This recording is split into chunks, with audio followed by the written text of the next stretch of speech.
तो ये है lecture 2, that is polarity of induced EMF. तो इसमें हमें क्या पढ़ना है, इसमें हमें पढ़ना है कि इंडक्शन मशीन में रोटर और स्टेटर कैसे बनता है, कैसे वाइंडिंग होता है, यही सब इसमें पढ़ना है। तो सबसे पहले कि इंड्यूस्ड ईएमएफ जो बनता है उसका पोलैरिटी हम लोग कैसे डिसाइड करते हैं। तो देखो सबसे पहले नॉर्थ और साउथ ये क्या है, परमानेंट मैग्नेट है, ठीक है, अभी के लिए समझ लो परमानेंट मैग्नेट है, ठीक है। फैराडे लॉ क्या कहता है कि whenever changing flux cuts a conductor, कहने का मतलब फ्लक्स चेंज करते हुए नेचर में जब कंडक्टर से कट करेगा तो उस पर करंट इंड्यूस, मतलब ईएमएफ इंड्यूस होगा, और इस ईएमएफ से एक ऐसा करंट फ्लो करेगा जो कि उस कट को अपोज करेगा, ठीक है। तो जैसे अभी ये कंडक्टर है, तो नॉर्थ और साउथ, तो इस कंडक्टर में इंड्यूस होने वाला करंट का डायरेक्शन पता करने के लिए हमें दो रूल है, एक है लेफ्ट हैंड रूल, एक है राइट हैंड रूल। रूल क्या है, पहले राइट हैंड रूल बताता हूँ। राइट हैंड रूल में क्या है कि हाथ को ऐसे रखना है, ये वाला सरफेस जो है ये नॉर्थ की तरफ रहेगा, मतलब नॉर्थ इधर है तो ऐसे, और अगर साउथ है तो साउथ में पीछे, ये वाला पीछे, ये वाला मतलब अरे पीछे वाला ये वाला सरफेस नॉर्थ साउथ के लिए, ये वाला नॉर्थ के लिए, ठीक है। ये जो 4 फिंगर हैं ये जो ऐसे सीधे में है, तो कहने का मतलब करंट उस दिशा में जा रहा है। अब ऐसा समझो कि तुम्हारा चेहरा जो है वो फ्रंट साइड है और चेहरा के आगे जो है वो बैक साइड है। समझ लो यहाँ पे एक दीवार है, दीवार के ये अंदर है, और ये दीवार के बाहर है, ठीक है। तो अगर ऐसे है तो कहने का मतलब करंट दीवार के अंदर जा रहा है, दीवार के अंदर जाने का मतलब क्या हुआ, क्रॉस। और अगर ऐसे है मतलब करंट तुम्हारे चेहरे पे आ रहा है, मतलब किसी दीवार से बाहर आ रहा है, कहने का मतलब डॉट। ऐसे में डॉट होगा, ऐसे में क्रॉस होगा, ठीक है। थंब जो है ये डायरेक्शन ऑफ फोर्स बताता है, मतलब हमारा कंडक्टर ऊपर की दिशा में रोटेट कर रहा है या फिर नीचे की दिशा में रोटेट कर रहा है, ठीक है। कोई एक दिशा में ही हमें इसे कंसिडर करना है। ये है राइट हैंड थंब रूल। अगर राइट हैंड रूल का यूज़ करते हो तो लेंज लॉ में जो वो होता था कि करंट के लिए हम लोग अपोजिट फ्लक्स करके करंट का डायरेक्शन इंड्यूस करते हैं, तो वो सीन नहीं रहेगा। जब राइट हैंड रूल यूज़ करेंगे तो Lenz law automatically right hand rule में खुद घुस जाता है, तो हमें लेंज लॉ वाला कॉन्सेप्ट यहाँ पे अप्लाई नहीं करना पड़ता है। मतलब लेंज लॉ है इसमें, लेकिन हमें डिडक्शन के टाइम अप्लाई नहीं करना पड़ा है। लेफ्ट हैंड रूल अगर यूज़ करेंगे तो लेफ्ट हैंड में क्या है, लेफ्ट हैंड में भी सेम, ये वाला नॉर्थ के लिए ये 4 फिंगर डायरेक्शन ऑफ करंट और ये थंब फोर्स, ठीक है। लेकिन इसमें ध्यान देने वाली बात यह है कि जो मोशन है यहाँ पे, मोशन के अपोजिट में हमें थंब लगाना होगा। क्यों? क्योंकि यहाँ पे लेंज लॉ हम लोग को कंसिडर करना होगा फिजिकली, जबकि राइट हैंड रूल में ऑटोमेटिक कंसिडर हो जाता है। यही सीन है। तो ये देखो हमने इस कंडक्टर को ऊपर की ओर ऊपर नीचे ऐसे ऐसे मोशन कर रहे हैं, ठीक है। तो सपोज करो किसी इंस्टेंट पे मैं कंडक्टर को ऊपर उठा रहा हूँ, तो थंब का डायरेक्शन अप होगा, नॉर्थ ऐसे कर लो, तो करंट का डायरेक्शन क्या हुआ, अंदर जा रहा है, मतलब यहाँ पे दीवार है, दीवार के अंदर जा रहा है, मतलब क्रॉस, ठीक है। करंट का डायरेक्शन आगे की ओर है तो आगे की ओर ऐसे बना दो, ठीक है, आगे की ओर बना दो। अब देखो तुम्हारा जो कंडक्टर है, इससे जो करंट बन रहा है ये किसके लिए यूज़फुल हो रहा है, तो ये लोड के लिए। मतलब ये जो करंट है इसका पर्पस कौन सर्व कर रहा है, लोड। तो तुमको लोड के पर्सपेक्टिव से देखना होगा। तो करंट देखो इधर से बाहर निकलता हुआ आएगा, इधर से अंदर, कहने का मतलब ये पॉजिटिव पोलैरिटी, ये निगेटिव। कहने का मतलब कोई भी करंट जब इंड्यूस हो रहा है या कोई भी मैग्नेटिक फील्ड जब इंड्यूस हो रहा है तो उसका पर्पस क्या है, उस पर्पस के पॉइंट ऑफ व्यू से हमें देखना होता है, ठीक है। तो यही चीज़ लिखा है यहाँ पे भी सेम चीज़ लिखा हुआ है। यहाँ पे अब एक चीज़ अलग है, क्या है, ये देखो, ये जो है ना ये स्टेटर का पार्ट है, ठीक है। स्टेटर मतलब स्टेशनरी, और ये है रोटर, ठीक है। रोटर में भी वाइंडिंग है, स्टेटर में भी वाइंडिंग है, ठीक है। स्टेटर में मैंने क्या किया, एक 3 फेज सप्लाई दिया, जिसके कारण बट एक इंस्टेंट पे यहाँ पे नॉर्थ बन रहा है, यहाँ पे भी नॉर्थ बन रहा है। एक ही इंस्टेंट पे मैं समझने का कोशिश किया हूँ, ठीक है। ये क्या है, ये रोटर है। रोटर कहने का मतलब यहाँ पे जो मैग्नेटिक फील्ड इंड्यूस हुआ ये रोटेटिंग नेचर का है, जो इस कॉइल से लिंक करेगा, इसमें एक मोशन प्रोड्यूस करेगा, ठीक है। तो ऐसा कुछ सीन है। तो हमें एक स्टेटर दिया हुआ है जिसका पोलैरिटी पता है, एक रोटर है जिसका मोशन पता है। हमें यहाँ पे कौन सा पोलैरिटी बन रहा है ईएमएफ का जो ईएमएफ इस कॉइल में जनरेट होगा उस ईएमएफ का पोलैरिटी पता करना है दोनों सिनेरियो में, ठीक है। तो यहाँ पे देखो फिर से यहाँ पे राइट हैंड रूल का ही इस्तेमाल करना है, दैट इज़ दिस वन। ये नॉर्थ है, नॉर्थ मतलब ऐसे, इस पे नॉर्थ को ले लो, मोशन इधर है तो अंगूठा ऐसे होगा, अंगूठा इस डायरेक्शन में, और फोर फिंगर का डायरेक्शन देखो अंदर की ओर जा रहा है, मतलब दीवार के अंदर की ओर जा रहा है, दीवार के अंदर, कहने का मतलब क्रॉस पोलैरिटी, ठीक है। इसको देखोगे तो नॉर्थ, नॉर्थ मतलब ऐसे, अंगूठा अपोजिट मतलब कुछ ऐसे, ठीक है। और फोर फिंगर देखो ऐसे जा रहा है, मतलब मेरे चेहरे की ओर जा रहा है, मेरे चेहरे की ओर, मेरे चेहरे की ओर मतलब डॉट पोलैरिटी। इसमें क्या था, ऐसे था, ऐसे था, और चेहरे से दूर जा रहा है, चेहरे से दूर मतलब क्रॉस पोलैरिटी, ठीक है।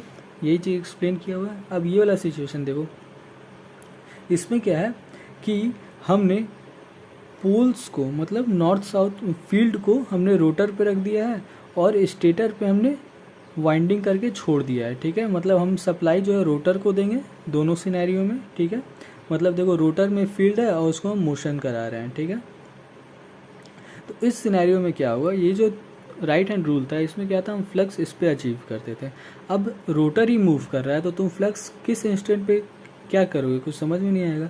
तो इसमें इसको करने का तरीका क्या होता है कि जिस डायरेक्शन में मोशन कर रहा है फील्ड उसको तुम कांस्टेंट कर दो और कंडक्टर को उसके अपोजिट डायरेक्शन में घुमा दो। तो फील्ड देखो इस डायरेक्शन में घूम रहा है तो कंडक्टर को इस डायरेक्शन में घुमा दो, समझे, बात सेम ही होगा, कोई अंतर नहीं पड़ेगा, ठीक है। तो अब देखो मोशन इस डायरेक्शन में हो रहा है, ठीक है।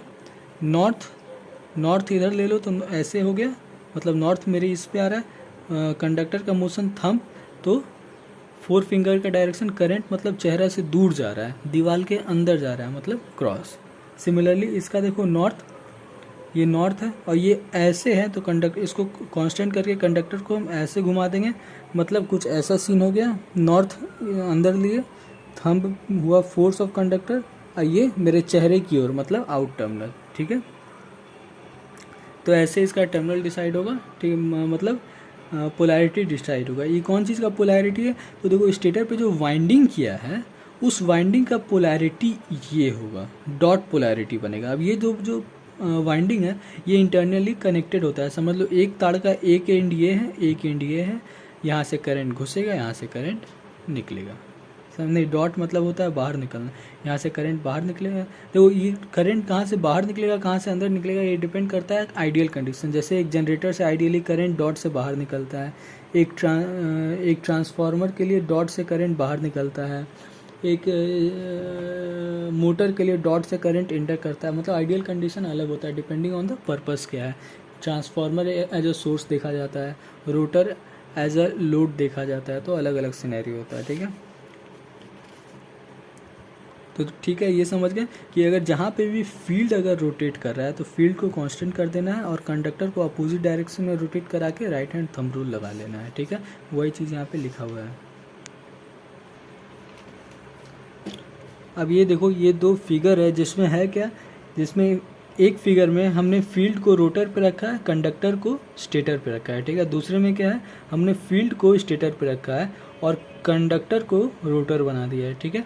तो इसमें हमने क्या मोशन दे दिया है फील्ड को, हमें ये पता करना है कि यहाँ पे मतलब स्टेटर के वाइंडिंग में कौन सा पोलैरिटी इंड्यूस हो रहा है। सिमिलरली यहाँ पे भी हमने फील्ड में फील्ड को मोशन दे दिया है, कंडक्टर का पोलैरिटी क्या इंड्यूस होगा, कंडक्टर के ईएमएफ का पोलैरिटी क्या होगा वो पता करना है, ठीक है। तो यहाँ पे देखो फील्ड घूम रहा है तो मेरा लॉजिक क्या था, राइट हैंड रूल यूज़ करना है, फील्ड को कांस्टेंट कर दो, कंडक्टर को अपोजिट घुमा दो। तो रोटर अगर फील्ड अगर इस डायरेक्शन में घूम रहा है तो कंडक्टर इस डायरेक्शन में घूमेगा, ठीक है। हाँ तो यहाँ पे देखो रोटर अगर इधर मूव कर रहा है तो कंडक्टर इधर मूव करा दो, वो थंब इधर लगा, नॉर्थ यहीं रहेगा तो ऐसे करंट अंदर की ओर जा रहा है, अंदर मतलब मेरे चेहरे से दूर जा रहा है, दीवार के अंदर जा रहा है, क्रॉस पोलैरिटी, इधर क्रॉस आ गया तो इधर डॉट आएगा नेचुरली ही, ठीक है। क्योंकि देखो वाइंडिंग किस तरह का था, तो वाइंडिंग हम पिछला लेक्चर में पढ़े थे, देखो दिखा देता हूँ। सब इस चैप्टर का जो स्टार्टिंग लेक्चर था उसमें, हाँ ये देखो वाइंडिंग कैसे होता है, ये ए टर्मिनल है, ये ए टर्मिनल है ए से वाइंडिंग लपेटा गया बाहर से अंदर की ओर लेफ़्ट साइड से, ठीक है। यहाँ से जो छोर निकला इसको ऐसे कनेक्ट किया गया, यहाँ से जो लपेटा गया नेचर ऑफ वाइंडिंग रिवर्स हो गया, मतलब अब अंदर से बाहर की ओर लपेटा जा रहा है और राइट की ओर से निकाला जा रहा है, ठीक है। ये सीन होता है, ठीक ना। वाइंडिंग ऐसे होता है, ये इंटरनली कनेक्टेड होता है, ठीक है, समझ गए। तो यहाँ पे ऐसा पोलैरिटी है। अब यहाँ पे देखो, यहाँ पे क्या होगा, यहाँ पे नॉर्थ मतलब फील्ड रोटेट कर रहा है, तो क्या करना है, फील्ड को कांस्टेंट करके रोटर को अपोजिट डायरेक्शन में घुमा दो, ठीक है। अब देखो ये जो हम हाइपोथेटिकल कर रहे हैं कि रोटर को अपोजिट डायरेक्शन में घुमा दे रहे हैं, ये एक्चुअल रोटेशन ऑफ रोटर नहीं होता है, ठीक है। एक्चुअल रोटेशन अलग होता है, ठीक ना। हो सकता है सेम हो जाए, हो सकता है डिफरेंट हो जाए। इससे ये नहीं पता नहीं चलता है कि एक्चुअली रोटर ऐसे ही रोटेट करेगा, डायरेक्शन एक्चुअली ऐसा ही होगा, ये गलत है, ठीक है। तो देखो फील्ड इधर है तो रोटर इधर होगा, मतलब इधर हमको नॉर्थ साइड चाहिए तो कुछ ऐसा सीन हो जाएगा। यहाँ पे ऊपर वाला का बात कर रहा हूँ, नॉर्थ है तो नॉर्थ को इस पे लिए कंडक्टर इधर रोटेट कर रहा है। 4 फिंगर के देखो करंट मेरे चेहरे की ओर आ रहा है, मतलब डॉट दीवार से बाहर निकल रहा है, ठीक है, डॉट पोलैरिटी, ठीक है, ठीक है, डॉट पोलैरिटी। अब देखो इधर डॉट हो गया, तो डॉट के कारण अब हमें क्या देखना है कि डॉट के कारण फील्ड कैसा प्रोड्यूस करेगा, समझे। ये डॉट क्या है, डॉट तुम्हारा रोटर है, मतलब रोटर का जो वायर है उधर इसका इधर डॉट बन रहा है, इधर क्रॉस बन रहा है, ठीक है। तो अब हमारा रिक्वायरमेंट ये है कि इस डॉट के अक्रॉस इलेक्ट्रोमैग्नेटिक फ्लक्स किस डायरेक्शन में बनेगा, जिसके कारण हमें ये पता चलेगा कि रोटर में ओवरऑल फ्लक्स किधर बन रहा है, मतलब रोटर का ओवरऑल पोल किधर जनरेट हो रहा है, ठीक है। तो ये देखो डॉट है, तो डॉट का ये मतलब फ्लक्स निकालने के लिए हम लोग क्या करते हैं, राइट हैंड थंब रूल। तो ऐसे किए और ऐसे, मतलब ऐसे कर्ल का डायरेक्शन, यहाँ पे देखो ऐसे, मतलब ऐसे।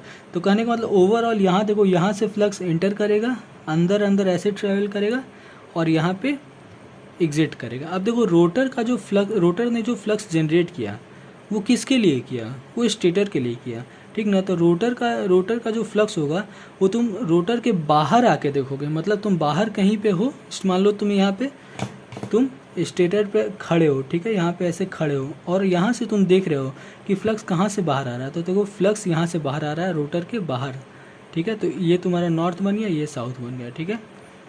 तो ये नॉर्थ पोलैरिटी किसका आ गया, नॉर्थ पोल किसका बन गया, ये नॉर्थ पोल बन गया रोटर का, और स्टेटर का नॉर्थ पोल यहाँ पे है, स्टेटर का साउथ यहाँ है। तो ये जो नॉर्थ है इस साउथ की ओर अट्रैक्ट हो जाएगा, ठीक है। फोर्स ऑफ अट्रैक्शन के कारण इंडक्शन मशीन वर्क करता है, ठीक है। तो ये जो नॉर्थ है इधर अट्रैक्ट होगा, तो रोटर का डायरेक्शन ऑफ रोटेशन ऐसा होगा, ठीक है, समझ में आ गया। यही चीज़ यहाँ पे लिखा हुआ है, ये वही चीज़ राइट हैंड कर्ल रूल ये सब कुछ बताया हुआ है, ठीक है। अब इसमें देखो फील्ड जो है इसको हमने एंटी क्लॉकवाइज डायरेक्शन दे दिया, यहाँ पे क्लॉकवाइज डायरेक्शन था तो रोटर का भी जो डायरेक्शन आया रोटेशन वो भी क्लॉकवाइज आया। फील्ड को जब एंटी क्लॉकवाइज दे दिया हमने तो जो रोटर का जो डायरेक्शन आया वो भी एंटी क्लॉकवाइज आएगा, ठीक है। कंक्लूजन ये है कि जिस डायरेक्शन में फील्ड रोटेट करेगा रोटर भी उसी डायरेक्शन में रोटेट करेगा, ठीक है। हाँ, एंटी क्लॉकवाइज में देखो direction of rotation of rotor, ठीक है। अब यहाँ ध्यान देने वाली बात यह है कि हमने सप्लाई दिया था स्टेटर में, ठीक है, स्टेटर में सप्लाई दिया था जिसके कारण स्टेटर का जो मैग्नेटिक फील्ड है वो रोटेट करता हुआ नज़र आया, ठीक है। तो रोटर में जो करंट इंड्यूस होगा वो करंट भी है तुम्हारा लेंज लॉ को फॉलो करता है, ठीक ना। अब देखो होता क्या है कि नॉर्थ से साउथ ऐसे भी इंड्यूस कर रहा है और ऐसे भी इंड्यूस कर रहा है, ठीक ना। मतलब नॉर्थ से साउथ मैग्नेटिक फील्ड लाइंस दोनों तरफ से जा रहे हैं, ठीक ना। तो यहाँ पे एक डायरेक्शन को ले पाना मुश्किल है, समझे ना। इसलिए लेंज लॉ फॉलो तो कर रहा है, ठीक ना, लेकिन तुम कोई एक डायरेक्शन नहीं बता सकते कि फ्लक्स इधर से इधर जाएगा, इधर से इधर नहीं जाएगा। कहने का मतलब नॉर्थ से साउथ को फ्लक्स जाना है, वो उसका नेचुरल बिहेवियर है, वो चाहे ऐसे जाए या ऐसे जाए फ़र्क नहीं पड़ता, ठीक ना। ये वाला पाथ भी सही है, ये वाला पाथ भी सही है, ठीक है। तो इसीलिए लेंज लॉ यहाँ पे होता तो है लेकिन ठीक से डिफाइन नहीं कर सकते, ठीक है। अब वही चीज़ यहाँ पे बताया हुआ है। अब देखो रोटर कैसे रोटेट करता है, एनएस सिंक्रोनस स्पीड क्या होता है, रोटर स्पीड क्या होता है, ये आगे हम लोग स्टडी करेंगे, ठीक ना। आगे केस 1 केस 2 में स्पेशलाइज स्टडी करना है, ठीक है। अभी के लिए बस ये समझ लो। स्लिप एंड स्पीड, तो स्लिप एंड स्पीड